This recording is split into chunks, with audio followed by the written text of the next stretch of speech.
modificada a partir de los cambios que se dan a nivel cultural, a nivel de cambios en el nivel de las ideas, de las teorías y también a partir de los procesos políticos, económicos y sociales que experimentó nuestra sociedad a lo largo del tiempo. De hecho, encuentra ciertas dificultades como para dar respuesta a los desafíos y al papel determinante que juega o que debería jugar la educación en cualquier sociedad y sobre todo en la definición de el futuro a partir de los recursos humanos que genera en esos procesos educativos. En el último año, el año pasado, hemos tenido una violenta ofensiva aquí en la ciudad de Buenos Aires de parte del Ministerio de Educación, del PRO, tratando de eliminar materias como historia argentina, historia de América Latina,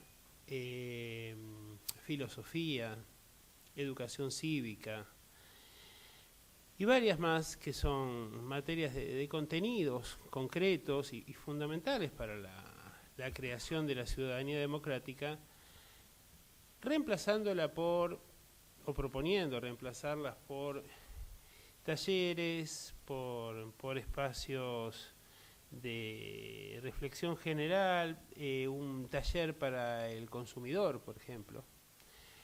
Y esto tiene que ver naturalmente con que el modelo educativo debe asociarse a un proyecto determinado de sociedad, naturalmente en un modelo de acción, de gerenciamiento político que apunta a la creación de consumidores fundamentalmente y a eliminar todo sesgo de pensamiento crítico. Naturalmente, materias que apunten a la reflexión, al conocimiento de nuestro pasado, al reconocernos como sociedad o a impulsar los valores democráticos, están absolutamente fuera de lugar desde la perspectiva de estos proyectos conservadores y reaccionarios. Y efectivamente, no solo en la propuesta del PRO del año pasado se veía este tipo de planteos, sino que ya desde unos años atrás, en la ciudad de Buenos Aires, se había instalado la obligatoriedad de cantar el himno a Sarmiento en cada uno de los actos públicos escolares. Esto tiene que ver con una matriz educativa determinada basada en la idea de una perspectiva autoritaria en la cual el docente es el que tiene de alguna manera el conocimiento y básicamente instalar un modelo de pensamiento único acorde con lo que fue en los orígenes del proceso de construcción del Estado Nacional la función del sistema educativo. Por esa razón, en nuestro seminario lo que vamos a hacer es analizar primero en la reunión de hoy una perspectiva de largo plazo respecto de la vinculación entre los proyectos políticos y las políticas educativas y la filosofía aplicada a la definición de un modelo educativo. En la reunión próxima, Daniel Di Bartolo de SADOP nos va a hablar sobre características y vigencia del modelo liberal oligárquico de Sarmiento en la educación actual. En la reunión del 22 de abril, Mario Porto nos va a hablar de fundamentos, logros y tareas pendientes del modelo nacional, popular y latinoamericanista. Y el 29 de abril, finalmente, Enzo Regali, sobre el papel de los sindicatos y de las comunidades en la definición de las políticas educativas. Sí. Mi nombre es Alberto.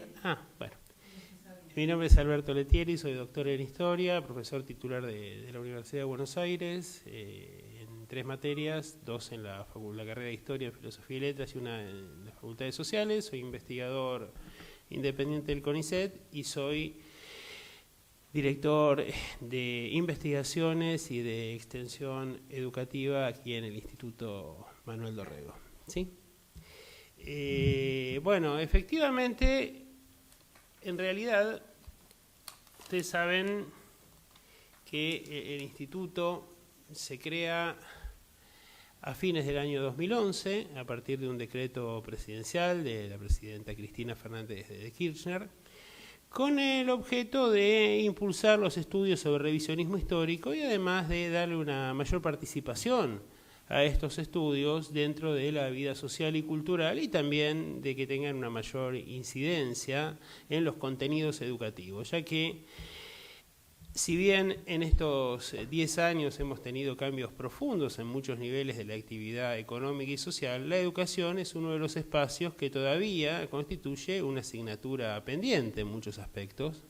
La reforma educativa, la reforma constitucional de 1994 generó una cierta fragmentación del sistema educativo, y en esta última década no hemos visto cambios demasiado sustanciales, más allá de algunos que son significativos, como la introducción de problemáticas vinculadas con el terrorismo de Estado, o con los derechos humanos, o con algunos respectos de las minorías, o algunas cuestiones vinculadas con las minorías.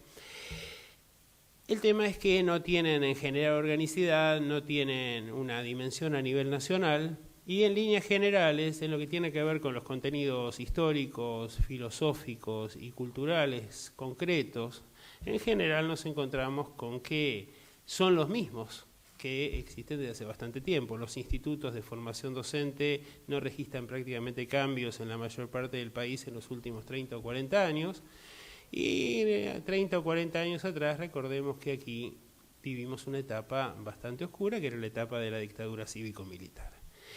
En líneas generales sabemos que el sistema educativo todavía nos sigue hablando de feliz experiencia para referirse al saqueo de nuestras finanzas públicas durante la gestión de Rivadavia, o nos habla de revolución libertadora para referir al golpe de Estado que llevó adelante una política de persecución y masacre, de asesinatos compulsivos esquivando la justicia, o de violación de las normas constitucionales vigentes. Por esta razón es que evidentemente la educación es un problema, una urgencia, porque si bien en lo que tiene que ver con el sentido común de nuestra sociedad, una mirada nacional, popular, latinoamericanista, se ha instalado en buena medida en la reflexión común, en muchos medios de comunicación. En realidad existe una especie de consenso respecto de la mentira o del falseamiento de la verdad histórica que significa aquella historia oficial de raíz mitrista que luego fuera continuada por los Romeros, Sarlos, Sábatos y demás durante los años del alfonsinismo hasta el presente. Bueno, todavía hoy en día vemos que en las publicaciones oficiales del Ministerio de Educación aparecen estos autores, ¿no? Autores que llaman, como en el caso de Romero, desde el diario La Nación a denominar Falklands a las Islas Malvinas, a aceptar su condición de inglesas, o que se preocupan por los intereses de los kelpers o de los inversores de Repsol permanentemente. Lo llamativo es que estos autores todavía tengan cabida y tengan una presencia predominante dentro de las publicaciones institucionales y dentro de los textos con los que se trabaja habitualmente en el aula. Entonces, efectivamente, también llama la atención una falta de acompañamiento entre lo que son las políticas de gobierno o las políticas de Estado que se implementan desde áreas legislativas. Por ejemplo, bueno, ahí tenemos a Juana Zurduy, ¿no?, designada o ascendida a generala del ejército argentino, o a Felipe Varela, o ahora en los días recientes a Andresito. Sin embargo, nada de esto aparece en nuestros contenidos educativos. La vuelta de obligado, incluida como un feriado, como una celebración oficial e institucional, tampoco tiene un tratamiento demasiado significativo dentro de nuestras aulas. Y lo que a mí me llamó la atención y que me motivó un poco a organizar este seminario, fue un debate que tuvimos, un comentario en realidad, que me hizo a fines del año pasado, en ocasión de los 150 años del asesinato del Chacho Peñalosa. Estábamos en el Congreso Nacional haciendo un homenaje al Chacho y también presentando una ley que me pidió que fundamente un diputado riojano para crear el Día del Mártir Federal asociado al asesinato del Chacho. Ustedes saben que el asesinato del Chacho tiene características muy particulares, ¿no? Era un líder popular de los sectores posiblemente de las provincias, de las regiones más pobres de nuestro país, y que fue, luego de una rendición pacífica, fue ejecutado sin participación de la justicia, ¿sí? Por insistencia, por presión de Sarmiento, ¿no? Sarmiento exigió, luego de escribirle a Mitre diciendo que no había que ahorrar sangre de gauchos, que la manera de imponer el cambio social e impulsar la civilización consistía en regar la pampa con sangre de gauchos y de indios. Luego planteó la necesidad de que el Chacho tuviera una muerte ejemplificadora para que estos bárbaros entendieran, decía Sarmiento, que había llegado la civilización. Curiosa manera de llegar tenía la civilización para Sarmiento. Y efectivamente el Chacho, luego de rendirse, fue ejecutado, fue paseado en un burro de espaldas vestido de mujer, luego fue degollado y su cabeza fue exhibida en una pica, ¿no? Este hecho realmente de barbarie, este hecho que está reñido absolutamente con cualquier condición humana, y si bien el concepto de derechos humanos no existía en los términos que los conocemos ahora en aquel momento, de todas maneras la muerte del Chacho y las condiciones que tuvo la muerte del Chacho tuvieron una terrible repercusión incluso en la prensa porteña, en aquel momento, porque quedaba claro, en primer lugar, que con la muerte del Chacho no se garantizaba la paz, sino en todo caso el Chacho era la figura que garantizaba el orden en todo el noroeste argentino. En segundo lugar, las recomendaciones que hacen los lugartenientes de Mitre, procedentes de la banda oriental, le dicen que lo mejor es mantenerlo vivo, porque es una persona que tiene un gran prestigio, que garantiza el orden y que además cumple los acuerdos.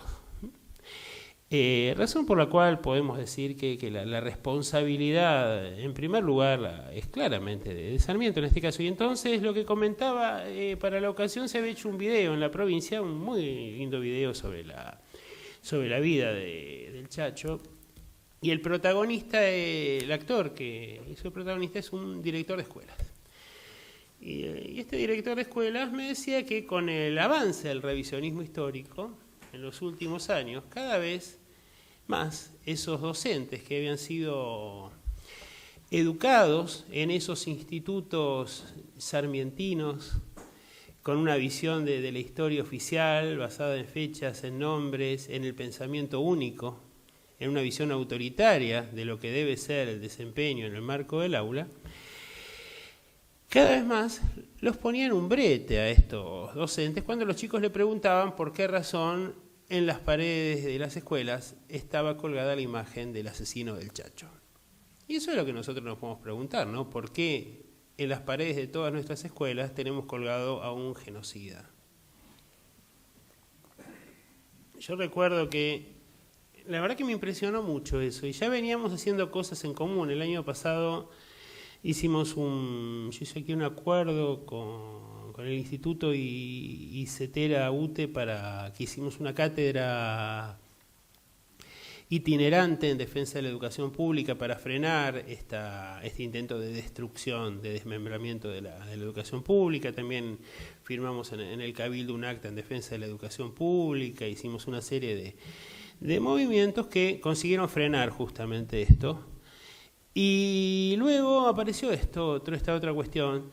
Y en realidad creo que hizo bastante ruido cuando me hicieron un reportaje y yo dije que me parecía que si bien no era para exculpar ni mucho menos a Videla, que había que tener en cuenta que Mitre y Sarmiento eran genocidas en una medida muy superior a la de Videla, porque Videla fue más que nada un instrumento de un proceso, lo cual no le quita responsabilidad, pero no tenía la capacidad intelectual que sí tenían Sarmiento y Mitre, quienes además diseñaron el proceso de impulso de un genocidio. Entonces, uno fue un ejecutor y merece justamente el castigo. Los otros, además, fueron los ideólogos de ese proceso de destrucción. Y no olvidemos que en nuestro país, la manera que encontró ese liberalismo oligárquico de instalarse fue básicamente a partir de, por un lado, la manipulación de las representaciones sociales, y para eso la escuela o el control oligopólico de los medios de comunicación jugó un papel determinante, desde los orígenes del Estado liberal oligárquico hasta nuestros días. Y la otra cuestión, fundamentalmente, fue la aplicación lisa y llana del terrorismo de Estado. El terrorismo de Estado que ya encontramos claramente definido a partir de 1861, con la acción del Estado mitrista. Es decir, el hecho de eliminar físicamente a alguien, no por lo que hace, sino por lo que es decir, por ser gaucho, por ser indio o por ser negro, claramente define a un Estado que aplica el terror como una herramienta de gobierno y que reemplaza la vigencia de la ley por la acción directa, por definiciones de normas que tienen una validez limitada en el tiempo y que solamente son el producto de la voluntad de quien las aplica. Pero ese Estado es un Estado terrorista porque en lugar de garantizar el orden social, lo que genera es la anarquía, es el terror, es la destrucción del orden, es la vuelta a un estado de naturaleza. Por esa razón, entonces, tomemos la definición teórica que queramos respecto al terrorismo de Estado, claramente engloba, muy claramente define muy claramente esas políticas. Y esa ha sido una política que se ha mantenido en el tiempo de parte de ese Estado liberal oligárquico, en la medida en que vemos que en algún momento fueron, como decíamos, los gauchos o los indios, y para esto las guerras, la aplicación de este terrorismo de Estado, primero a las montoneras, luego el avance en la campaña del desierto, más adelante la guerra del Paraguay, donde las familias de la oligarquía porteña donaban a sus esclavos, pese a que la Asamblea del año 13 había decretado la libertad de vientres y que los hijos de esclavos que nacieran a partir del 31 de enero de 1813 iban a ser libres. En la práctica siguió existiendo la servidumbre y la esclavitud, instalada en las costumbres, en la sociabilidad.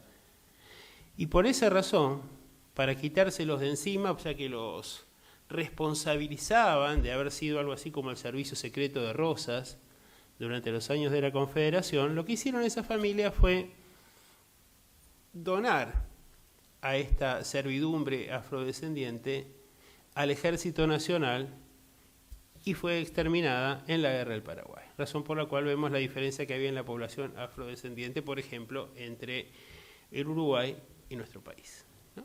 Entonces, luego continuamos con el exterminio de los anarquistas, más adelante con la resistencia peronista, y más adelante con los jóvenes y con todos aquellos que imaginaran un mundo distinto, ¿no? Que pusieran en cuestión ese modelo. Entonces, hay una evidente contradicción, pero que es armónica en lo que tiene que ver con su finalidad, entre un discurso que promueve la civilización, la libertad, la democracia, la vigencia de las instituciones y demás, y después el empeño sistemático en violar esas garantías y esas libertades, a partir de una razón superior esgrimida por estos grupos, que es supuestamente la instalación de un modelo civilizatorio, ¿no? Determinado. Entonces, es importante esto porque ninguno de estos elementos está presente en nuestra educación. Y si lo está en una medida muy limitada y sobre todo a partir más bien del riesgo personal que toman algunos docentes antes que como una política institucional educativa. Esto fue entonces esta síntesis de cuestiones, el avance del neoliberalismo en la ciudad de Buenos Aires tratando de privatizar la enseñanza, de poner la enseñanza en manos solamente de quienes pudieran pagarlas, de disminuir la calidad educativa, de crear un tipo de egresado que no tuviera capacidad de pensamiento crítico, que prácticamente no tuviera contenidos disciplinares en su formación y que fuera simplemente mano de obra barata y fácilmente reciclable en un modelo de inclusión dependiente de la globalización. Entonces, por un lado esto, por otro lado la política de insistencia del PRO, por ejemplo, destinando a la educación estos containers de basura, ¿no? Y en realidad uno se da cuenta que cuando lo que se destina a la educación es un tacho de basura, ¿cuál es el papel que la educación pública juega dentro de un determinado proyecto político? Entonces, esto me llevó a plantear, y los compañeros que van a dar las otras charlas estuvieron de acuerdo en el diagnóstico y también en la importancia de empezar a plantearnos claramente, instalar en la sociedad el debate educativo, no solamente que la educación adquiera importancia en el momento en el que están definiendo las paritarias, porque en realidad la cuestión educativa es mucho más que eso. En los últimos años hemos tenido un hecho que realmente es maravilloso, como es el incremento notable del presupuesto educativo de ciencia y técnica a niveles que nos colocan entre las primeras sociedades del mundo, porque ese 6,4% realmente es una cifra determinante. Ahora, cuando uno ve a partir de esa decisión política de modificar esto radicalmente, es decir, de darle un papel determinante, ve los cambios concretos con los que esas actividades acompañaron ese cambio, empezamos a ver los problemas, ¿no? Y los problemas tienen que ver con que esos cambios no vinieron acompañados ni de políticas adecuadas de capacitación, ni de modificación en los planes de estudio, ni tampoco en cambios en lo que tiene que ver con las instituciones que formaban a los docentes. Es decir, evidentemente hay una serie de cuestiones que están vigentes y que es necesario que la sociedad asuma como temas indispensables para construir a futuro. En el mismo momento en que el PRO estaba llevando adelante esta iniciativa por el saqueo de la educación pública, el Congreso de la Nación estaba disminuyendo a 16 y 17 años la edad del voto optativo, ¿no? Es decir, que por un lado hay una decisión política de ampliar la ciudadanía y de dar mayor responsabilidad de manera optativa a los jóvenes en el manejo de la sociedad en la cual viven. Y simultáneamente, ¿cómo acompaña el sistema educativo?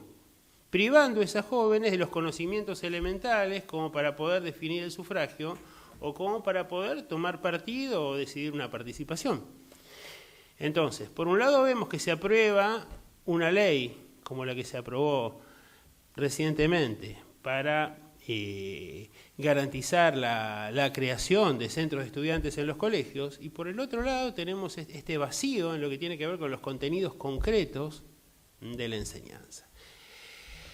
Por ese motivo es que espero que el seminario sirva como un disparador de debates y de iniciativas a partir de esta cuestión. Vamos a hacer también, estoy organizando para el mes de octubre, aquí con el apoyo naturalmente de las autoridades del instituto, pues estamos de acuerdo en que el tema educativo es un tema determinante en el proceso de creación de una sociedad más justa, más integrada. Y no solamente la educación la tenemos que ver desde los contenidos asociados a las cuestiones ideológico-culturales, tenemos que ver cuál es el papel que tiene la enseñanza técnica, cuáles son, porque esencialmente ahí está el punto, es decir, cuál es el modelo de país que estamos imaginando a partir de cuáles son los contenidos y cuáles son los recursos humanos que estamos creando en este proceso de imaginar y bueno, de alguna manera anticipar el futuro.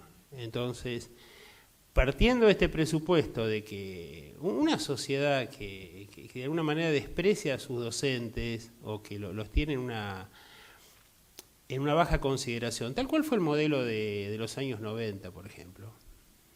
cuando se veía la docencia como un segundo ingreso que tenía la mujer en alguna casa, y entonces podía faltar habitualmente cuando se enfermaban los hijos. Es decir, no se veía la docencia como una función social fundamental, sino que se lo veía simplemente como una actividad poco calificada. Y esto es un gran problema, porque si la sociedad piensa de ese modo, ese es el modo en el cual está imaginando el futuro. Es una sociedad que no tiene ningún tipo de perspectiva respecto del futuro, que le interese el aquí y ahora, y básicamente le interesa el consumo antes que delinear un esquema productivo, y mucho menos, ¿no? Entonces era natural que en ese contexto viniera acompañado de, por ejemplo, la Ley Federal de Educación, que viniera acompañado del cierre de la educación técnica. Es decir, en un país donde no se pensaba producir, naturalmente era innecesario tener nada de esto. Pero cuando uno se introduce en una apuesta diferente, en una propuesta de integración, en realidad, por ejemplo, nuestros docentes tienen, y no solo nuestros docentes, muchas veces se proclama nuestra condición latinoamericana, lo cual, por supuesto, yo no la reivindico absolutamente, pero a lo que voy es que en realidad tenemos muy pocos recursos humanos en condiciones de poder dar clases o de poder mantener una conversación más o menos razonable a partir de sus conocimientos sobre los procesos históricos, culturales de América Latina. Entonces, esta es una falencia muy grave y yo creo que tenemos que definir un proyecto. Decía que estábamos organizando un congreso para el 10 al 12 de octubre, aquí en la ciudad de Buenos Aires, con la idea de presentar en los meses previos reuniones en diversas provincias para hacer como jornadas preliminares, para discutir las problemáticas puntuales, las propuestas, y luego cerrar con un gran congreso nacional que sería un poco el punto de partida para definir y para empezar a tomar con seriedad esta problemática, porque los cambios culturales, los cambios educativos son cambios que llevan mucho tiempo, no son cambios que implican generación y no inmediatez, son cambios que llevan adelante las generaciones, son cambios a largo plazo, pero que son cambios fundamentales. En este sentido, fíjense que cuando uno toma el tema educativo, el sentido común, haciendo caso a lo que él mismo pensaba, que cuando en América se hablara de educación se pensara en Sarmiento, decía aquel a quien llamaban Don Yo en aquel momento, evidentemente se asocia por los contenidos, por casi la lógica de las representaciones, o sea, es la educación con Sarmiento. Sabemos que antes de esto hubo muchas reflexiones sobre la educación, sobre cómo debía ser el sistema educativo. Por ejemplo, es claro el caso de Belgrano. Belgrano plantea un modelo educativo mucho más... No podemos hablar de democrático en un contexto donde, no se hablaba de democracia en los términos que hablamos actualmente, pero sí mucho más igualitario y mucho más inclusivo. Recuerden que cuando Belgrano recibe un premio de 40.000 pesos tras la victoria en la batalla de Salta, y pese a que Belgrano era una persona empobrecida y no pobre de origen, lo cual de alguna manera lo llevó a ser castigado por Mitre, ¿no? Porque ya era preocupante que alguien entrara con dinero en la política y saliera sin él, y mucho menos que se dedicara o sacrificara su vida detrás de un ideal, y más si el ideal estaba asociado a la independencia. Entonces, efectivamente, el caso de Belgrano, él plantea que no lo va a aceptar, pese a su pobreza o su empobrecimiento para sí, sino lo va a aceptar con la finalidad de que se construyan 4 escuelas. Y él recomienda que en esas escuelas se dé educación fundamentalmente a los mestizos, a los indios y a las mujeres. Además, Belgrano había adoptado y promueve un sistema inspirado en lo que en aquel momento se llamaba el sistema lancasteriano, que era un sistema por el cual los alumnos tenían un papel muy importante en la formación de sus pares. Los alumnos de los cursos inferiores hacían el papel de tutores, y en realidad se partía del convencimiento de que la verdad no estaba en manos de uno, sino que la verdad era, de todas maneras, una producción, un proceso de producción, el resultante de un proceso de construcción social. Entonces, ese modelo más igualitario, más participativo que plantea Belgrano, es un modelo que en realidad va a confrontar de raíz con el modelo sanmientino y con el proyecto de esa de ese liberalismo oligárquico. Y ahí es donde uno empieza a ver un poco la relación que existe entre las políticas educativas y los proyectos políticos.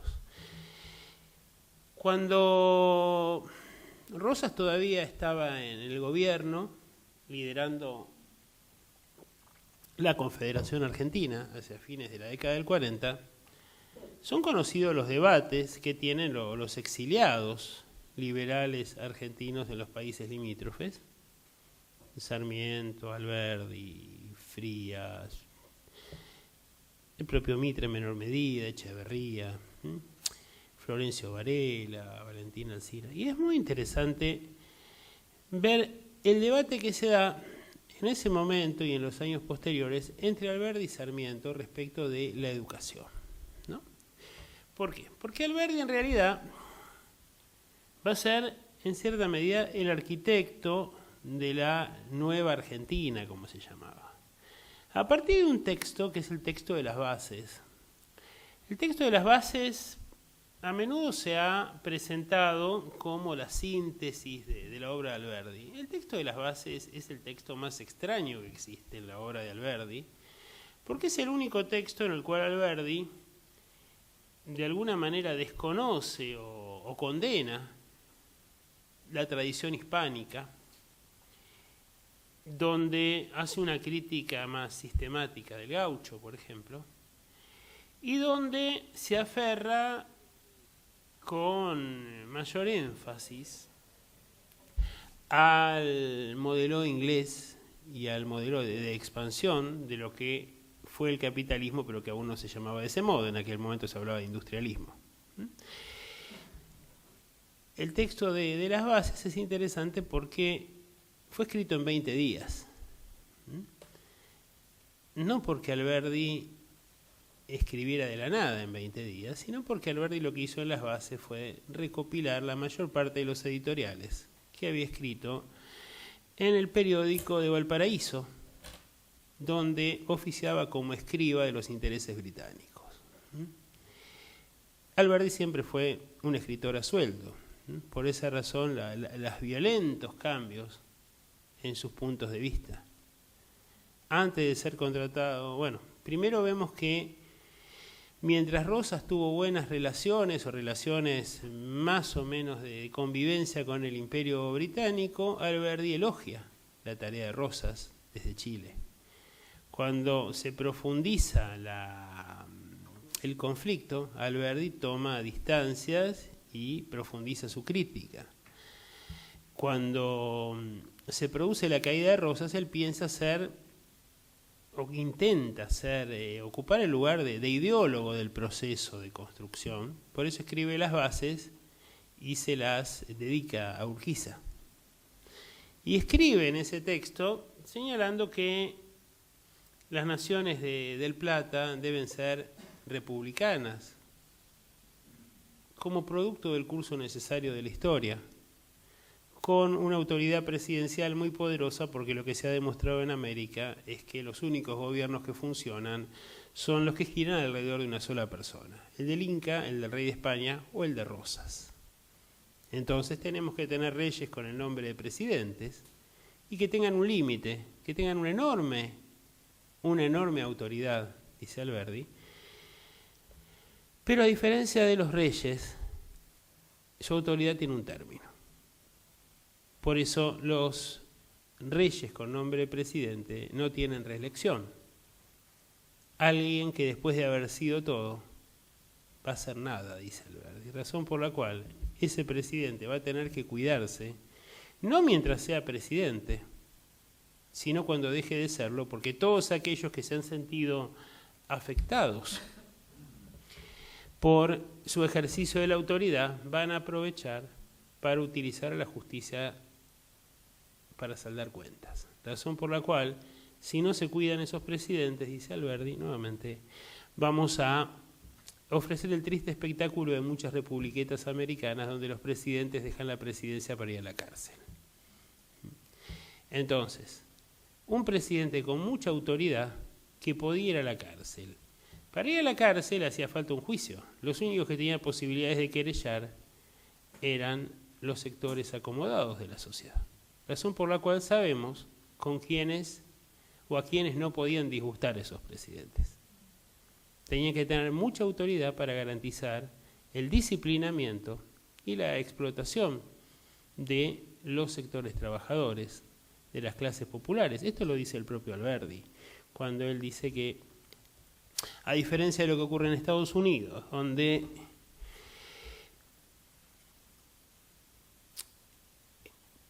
en buena medida la tierra estaba libre por exterminio de los pobladores originarios, entonces no existía una clase ganadera latifundista que se hubiera apropiado del territorio.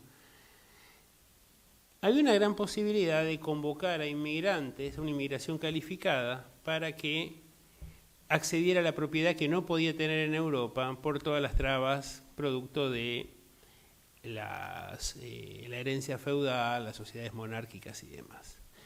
Y señalaba Alberdi, como se trataba de una población que tenía acceso a la tierra, que venían a América para ser propietarios, por eso venían a América para ser libres, en los Estados Unidos, según Alberdi, y en la primera mitad del siglo XIX, los norteamericanos podían modificar, reformar reiteradamente su constitución. Y podían hacerlo porque la Constitución es como una instantánea, ¿no? Es como una foto de la sociedad en un momento determinado. Nosotros lo que tenemos y que nos rige hoy en día es una Constitución que expresa lo que era la sociedad argentina en 1994, en el medio de las privatizaciones, en el medio de la exclusión social, en medio de la precarización del empleo, en medio del endeudamiento, en medio de la entrega. Por eso todavía en la Constitución está vigente la convertibilidad, por ejemplo. O es una Constitución que apunta a la fragmentación en muchos aspectos de la autoridad del Estado, por ejemplo, lo que hablábamos del sistema educativo. Es una Constitución que define un modelo que no es diferente al del 53, un modelo de propiedad privada individual que garantiza o que induce a la concentración de la riqueza, tiene una serie de características que van frontalmente en choque con lo que han sido las políticas más importantes de la última década. Y lo que decía Alberdi era que los Estados Unidos hacían esos cambios, porque lo peor que puede ocurrir de una Constitución es caer en desuso en la medida en que no expresa las características de la sociedad. Ahora, los Estados Unidos, según Alberdi, podían hacer eso porque tenían una población educada, propietaria, y que en realidad no tenía, digamos, a dónde ir, que en realidad, al venirse de Europa por cuestiones religiosas, por persecuciones y demás, habían fijado su residencia definitiva y sentían esa tierra como la suya. Por eso los nombres, esto lo toma de Tocqueville, cuando dice, bueno, le ponen Nueva Inglaterra, Nueva Ámsterdam, es decir, aquellos que vienen de Inglaterra quieren crear una Nueva Inglaterra que sea distinta, y por eso, o Nueva Sion, porque también de alguna manera creen que están cumpliendo una función religiosa, ¿no? Una función de llevar adelante una determinada creencia, un determinado modelo social y cultural. Pero ¿qué ocurriría en la Argentina, dice Alberdi, si nosotros cambiáramos de constitución reiteradamente en un país que ha vivido en medio de la guerra civil? Lo que ocurriría es que nunca tendríamos orden. Entonces, nosotros precisamos una constitución para 100 años. Ahora, ¿cómo hacemos para tener una constitución durante 100 años? Bueno, porque en 100 años las sociedades cambian mucho. Bueno, creemos una constitución que imagine el sentido de la transformación, es decir, una constitución que, más que una realidad para hoy, sea un programa de acción para la sociedad que queremos construir. Por esa razón, dice, por eso define dos modelos, la república posible y la república verdadera. La república posible es aquella que existe hoy. lo que se puede aplicar hoy. Entonces dice, bueno, la Constitución va a garantizar o va a sancionar determinados derechos y garantías que deliberadamente no van a ser cumplidos. Esos derechos y garantías van a ser aplicados de manera selectiva. Entonces, el derecho a la vida, el derecho a la propiedad y demás solo van a estar garantizados para los ricos. Para aquellos que puedan hacer valer esos derechos. ¿Sí? Los otros no, porque en realidad lo que hace falta para dar un cambio drástico es una violenta sobreexplotación de los trabajadores para generar capital de reinversión, dice Alberdi. Tenemos que entregar los recursos naturales porque así no están utilizados. El 100% de una riqueza que no se explota es cero. En cambio, si convocamos a los capitales extranjeros y lo dejamos actuar, van a producir algo. Y el porcentaje que saquemos, sea lo que sea, es algo frente a nada que tenemos ahora. Alberdi parte, del mismo modo que Sarmiento, que Mitre y los demás, parten del supuesto de que la Argentina debería ser naturalmente, tiene un destino colonial, del mismo modo que América Latina, ¿no? Entonces que las soluciones van a venir de afuera, los capitales también, y que la manera que tenemos de civilizarnos radica en subordinarnos, en entregar la mayor parte de las riquezas y permitir la explotación de nuestro pueblo. Y esto está expresado de manera explícita en los textos. Es un liberalismo oligárquico y colonial, claramente. Es colonialista en su naturaleza. Aspira a ser un apéndice, no del capitalismo en general, sino de Gran Bretaña. Por esa razón, cuando Gran Bretaña entra en un cono de sombras, la economía argentina, o la Argentina, liderada por ese liberalismo oligárquico, no encuentra el rumbo. Cuando Gran Bretaña deja de comprar carne, o amenaza con dejar de comprar carne, ¿qué hace? El reemplazo de Gran Bretaña en los Estados Unidos y producen lo mismo. Por eso, las políticas de los años 30, por ejemplo. Con algo que se olvida a veces, ¿no? Que Irigoyen no solo implementó la misma política de genocidio del diferente con los anarquistas, sino que el pacto Roca-Runzi mantiene un antecedente en 1828 con el acuerdo de Avernon, cuando una misión inglesa viene aquí e Irigoyen firma prácticamente el mismo acuerdo del 33, se usó como base para definir el otro, y simplemente no se aplicó porque se produjo la crisis del 29 y el Parlamento inglés no lo refrendó.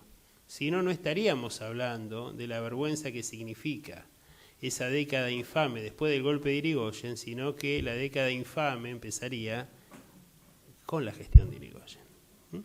Y estos son datos que a veces pasan por alto, ¿no? Recién estábamos aquí en un programa que empecé ahora en un canal de cable, y estábamos grabando el programa de la semana que viene sobre el atentado del año 53 en Plaza de Mayo. Y entre los organizadores estaban, por ejemplo, Mariano Grondona, pero sobre todo estaba alguien que es Carranza. Carranza fue el que se encargó de conseguir las bombas, tuvo un papel determinante, luego va a ser condenado por la justicia durante el gobierno de Perón y luego indultado por la Revolución Fusiladora. Carranza va a terminar siendo ministro de Alfonsín, y a la muerte de Carranza, aquel que llevó adelante el atentado con las bombas en el subte A, en homenaje suyo le van a denominar una estación de subte. Y esto no es ingenuidad. No es ingenuidad, porque eso que se hace en ese momento es lo mismo que hacía ese liberalismo oligárquico de poner a la estatua de Lavalle en Retiro mirando el solar de la familia Dorrego, o poner la estatua de Sarmiento donde estaba el dormitorio de Rosas en Palermo, o poner una estatua de Mitre, que por suerte se ha retirado el año pasado, en Corrientes, en Punta Mitre, en el punto más próximo entre Corrientes y el Paraguay, con la espada desenvainada, sacándose el sombrero y mirando al Paraguay, tipo, si ustedes no se quedan ahí, yo levanto la espada de nuevo, ¿no? Entonces, esto, y realmente me parece una cosa vergonzosa, es terrible, ¿no? Este manejo de las representaciones que tiene el correlato en los contenidos educativos. Entonces, Alberdi decía que básicamente había que dar un proceso de cambios. Y ahí plantea la cuestión de la educación, diferenciándose de Sarmiento. Alberdi dice que Sarmiento está loco. ¿Y por qué está loco? Bueno, porque en realidad acá hace falta gente que trabaje, pero no gente que piense. Que la educación, tal como se había entendido en el pensamiento del liberalismo revolucionario, no del liberalismo... A ver, Adam Smith.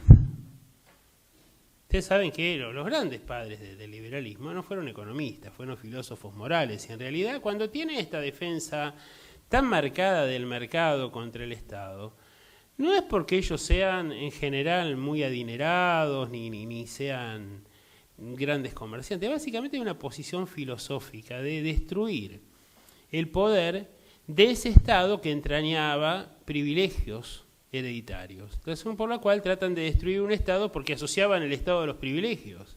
No podían pensar que el liberalismo iba a destruir muchas de las instituciones formales de la aristocracia, pero iba a dejar en pie la principal, que era la herencia. Razón por la cual entonces la desigualdad se transmite a través de las generaciones. Por esa razón, Adam Smith, por ejemplo, decía que se podía dejar en la órbita del mercado todo, menos la educación. No lo han escuchado seguramente ninguno de nuestros pedagogos aquí, ni de nuestros grandes hombres de Estado de estos proyectos conservadores. ¿Por qué razón decía esto Smith? Smith decía que la educación no podía estar en manos del sector privado, porque efectivamente el liberalismo generaba desigualdades, ¿no? El mercado generaba desigualdades, ya había desigualdades claras en el modelo de privilegio anterior. ¿Cuál era la manera por la cual una sociedad no iba a estallar? ¿Qué era lo que volvía superador al liberalismo respecto del orden aristocrático?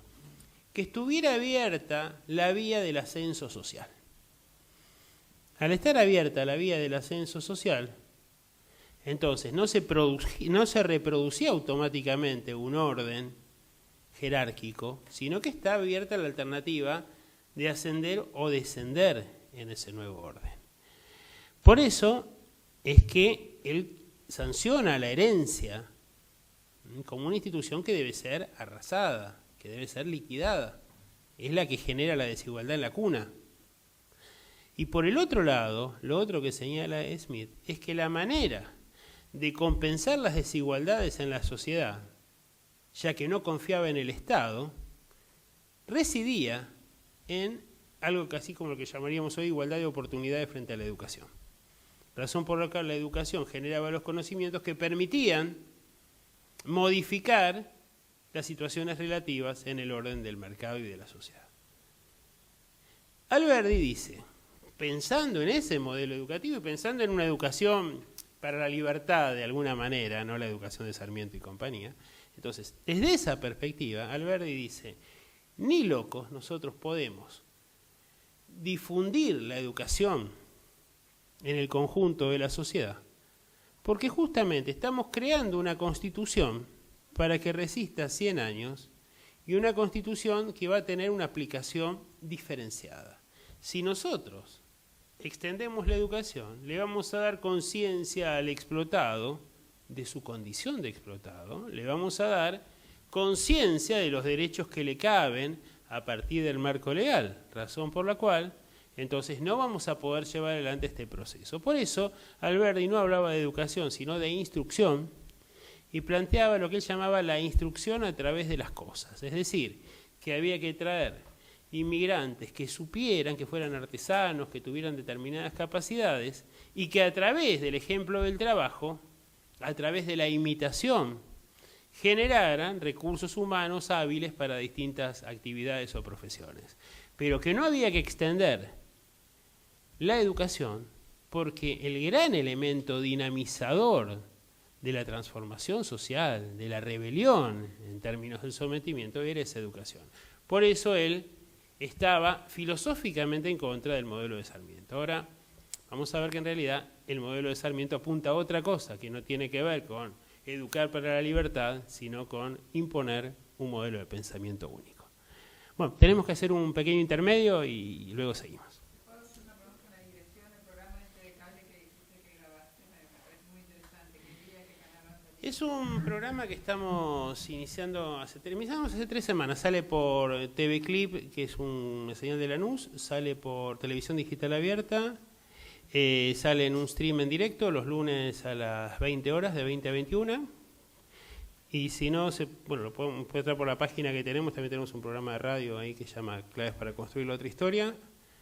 Y ahí está el camino. Y si no, con poner TV Click 31 se puede.